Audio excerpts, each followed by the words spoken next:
Going?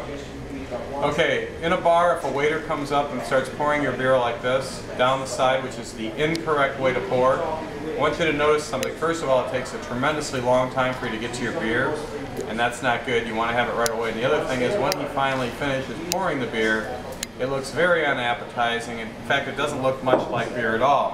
Whereas, the same waiter comes up and pours your beer like this into the glass.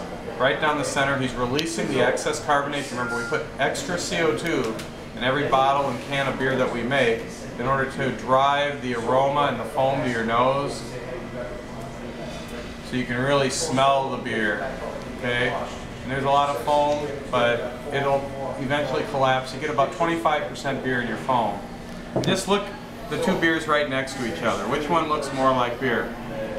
Now, let's pretend something. Let's pretend that this is two stomachs. This is a stomach of someone who poured their beer properly, and this is the stomach of someone who didn't. And here's some food getting ready to go into the stomach. So the first thing that happens is the food's going into the stomach of this one. Not much really happens. But if you take the next food and you put it into the beer that was poured improperly, and you will see something like this happens.